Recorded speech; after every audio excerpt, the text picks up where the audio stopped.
Kthehemi sërish live këtu nga New Yorku me presidentin e Republikës, i cili sapo ka mbajtur fjalën e tij në Asamblenë e Kombeve të Bashkuara, ka mbajtur shqip. Folën edhe për çështjet zoti president që prekin punimet e kësaj asambleje në vitin e 80 OKB-s dhe padyshim edhe për situatën në rajon. Po të flasim pak për Shqipërinë, ju sapo keni dekretuar qeverinë dhe ministrat. Para se të pyes diçka për deklaratën tuaj publike që bët, do flasim pak për atë që algoritmi i rrjeteve sociale në gjën më të përfolur, që është e famshmja ministre e inteligjencës artificiale Diella. Shumë ju kanë akuzuar, kryesisht nga opozita, se ju keni shkel kushtëtutën dhe keni dekretuar një person që nuk ekziston. Unë jam i qartë se në dekretin tuaj në pikën 2 ti thuhet që përgjegjësia i takon përgjegjësinë direkte për këtë ministri temi digjitale apo artificiale, të inteligjencës artificiale ka direkt kryeministri i Republikës, po nëse na sqaroni diçka më shumë për këtë, nga pikpamja kushtetuese. Pasi është era e parë, apo lajm botror.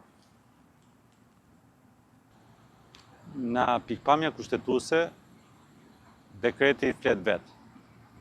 Dhe nëse dikush mendon që ky dekret është në kundërshtim me apo bie ndesh me kushtetutën, patjetër që institucionet janë aty, janë për ta vlerësuar dhe për ta gjykuar. Po ju e vlerësuat me stafin tuaj këtë gjë?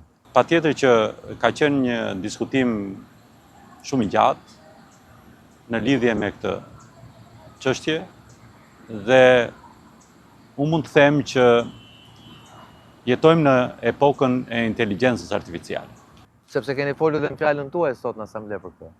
Jetojmë në kohën kur zhvillimet teknologjike janë të shumta dhe janë të shpejta. Teknologjia ndryshon më shpejt se sa moda sot dhe patjetër ne duhet të jemi kreativ, duhet të jemi njerëz të cilët I përshtatemi kohës. Duhet i përshtatem.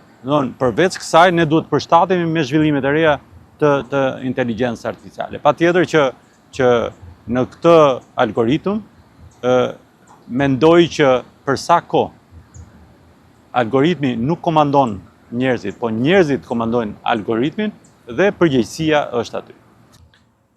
Gjithë ideja është, dhe ky është një debat që edhe ju e keni prekur si shqetësim në fjalimin që mbajtet në Kombet e Bashkuara, ideja është deri në kjo inteligjencë artificiale është e kontrollueshme dhe a ka rrezik që ajo ti ka përsëri këto kufi. Këtu është edhe debati. Po sigurisht opozita ka hallin diku tjetër, patjetër ka hallin nëse kjo dieta është thjesht një maskim i mënyrës se sipas saj qeveria abuzon me fondet publike.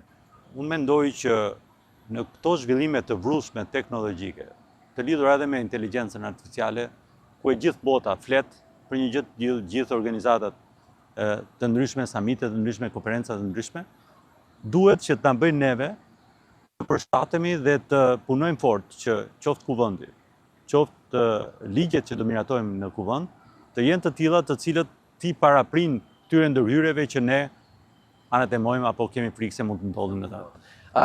Washington Post ndër tjera bëri dhe një koment ku tha Shqipëria na e kaloi edhe ne. Pra në vetë për te i debatit temi ligjor kushtetues për Diellën. Mendoni që ishte diçka pozitive, diçka progresiste e administratës shqiptare, diçka që mund ta luftojë ose mund të jetë një përpjekje shtesë për të luftuar korrupsionin si vetë. Dhe kemi një nga problemet më serioze që ne kemi. Mendoj se qëllimi është serioz, qëllimi është që dhe për sa kohë algoritmi është për të ndihmuar njerëzit dhe për të ndihmuar në proceset administrative, si për shembull në rrugtimin tonë drejt anëtarësimit në Bashkimin Evropian për përkthtimin e legjislacionit dhe kur ky program ka qenë i pranishëm në 95% të shërbimeve që janë dhënë nga Albania, mendoj që është një zgjidhje më e shpejtë për proceset që ne mund të kemi në të ardhmen. Ka që të fitojmë kohë. Zoti president, në deklaratën tuaj publike pasi përfundim zgjedhjeve dhe dekretimit të qeverisë dhe ministrave, ju bë tira majorancës të mirëpërdor pushtetin e gjatë të zgjeruar që i kanë dhënë shqiptarët. kjo tregon që ju jeni i shqetësuar për potencialisht për mundësinë e abuzimit me një pushtet afatgjat. Jo, deklarata ime kishte të bënte me faktin që ky pushtet i mazhorancës të përplotësohet nga një opozitë aktive, ku debati të jetë konstruktiv dhe ku ligjet që do të miratohen të jenë të tilla në interes të kombit dhe në dobi të interesit të qytetarëve tanë. Dikush mund pyes, edhe jo rrallë nga opozita, këtë e thonë dhe me një ton dhe me një zhargon shumë të ashpër, çfarë ka bërë presidenti i Republikës që nga viti 2022 dhe viti 2025 për të kontrolluar këtë pushtet të madh mazhorancës?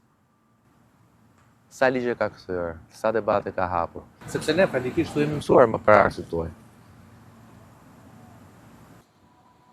E drejtë, pyetja juaj qëndron sepse është në ambientin ton shoqëror, pyetje të tilla ngrihen dhe pjesë e kulturës politike.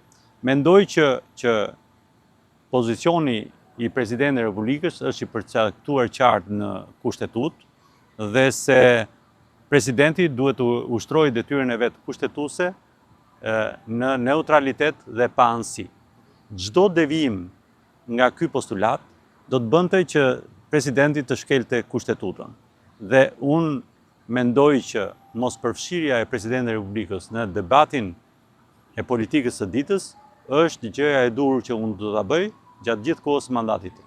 Për të ardhur ke pyetja juaj, sa ligje janë kthyer apo kush do të ushtrojë kontrollin e mazhorancës dhe a duhet Presidenti të ushtrojë kontroll mazhorancës, në sistemet demokratike ndarja pushteteve është e përcaktuar qartë dhe presupozohet që pushteti i ekzekutivit kontrollohet nga opozita. Dhe opozita në këtë rast duhet jetë një opozitë e fortë, një opozitë e cila do të bëjë të mundur që qeveria të bëjë gjën e dur. Patjetër që pushtetin, le të themi, abuzimi me pushtetin nuk varet nga numra. Mund të kesh edhe numra minimalisht dhe të abuzosh me pushtetin. Kjo s'është, ndërsa për sa i përket ligjeve të kthyer, unë besoj se ato ligje që janë kthyer janë publike dhe janë në interes të publikut. Zoti President, ju me drejtat që sa më i madh jetë pushteti i ekzekutivit, aq më aktive duhet të jetë kontrolluese, duhet të jetë edhe opozita. Ama duhet në këtë temisitë legislative, Parlamenti u futi me një reformim të komisionit.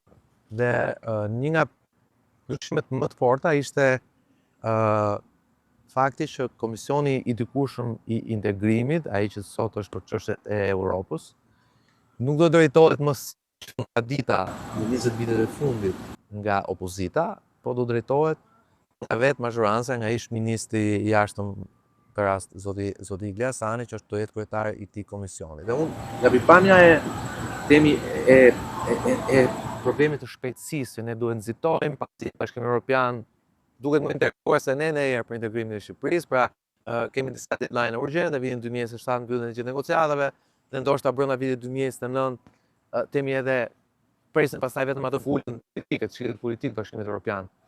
Por nga pikpamja e kontrollit të pushteteve, shumë veta mendojnë që ky është një hap pas. Pra që këtë komision integrimi që e kanë drejtuar gjithmonë opozitat, kudo që ka qenë opozitë, tani merr mazhorancë.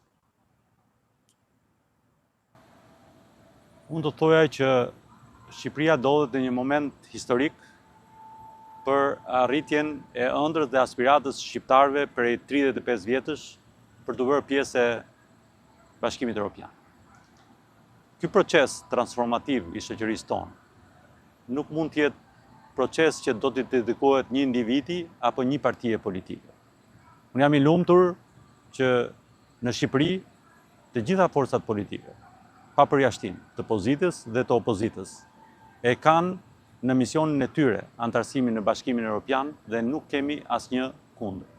Dhe ky opinion politik, bazuar dhe ke opinioni i mbar shoqërisë, të cilët kërkojnë që integrimi dhe antarësimi në Bashkimin Evropian do të shoqërojë me një transformim cilësor të shoqërisë tonë, të gjithë sektorëve, do të çojë në realizimin e atij objektivi strategjik, i cili me drejt ju e përmendët në mbylljen e të gjithë kapitujve në vitin 2027 dhe për të bërë të mundur që brenda 2030-s të jemi antar. Është një moment i volitshëm, një moment i cili përkon jo vetëm me dëshirën tonë për të qenë pjesë e Bashkimit Evropian, por edhe me mendimin politik të gjithë vendeve të Bashkimit Evropian. Unë kam takuar disa drejtues shtetes dhe presidenten e Bashkimit Evropian, të cilën e takova në Unga dhe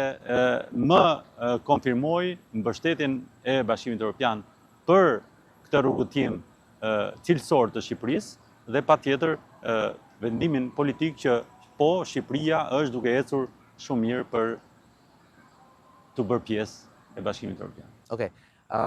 Ju bëhet e tjerë e opozitës në fjalën tuaj, në deklaratën tuaj publike, që të bashkëpunojë dhe të jetë konstruktive, sidomos në procesin e integrimit.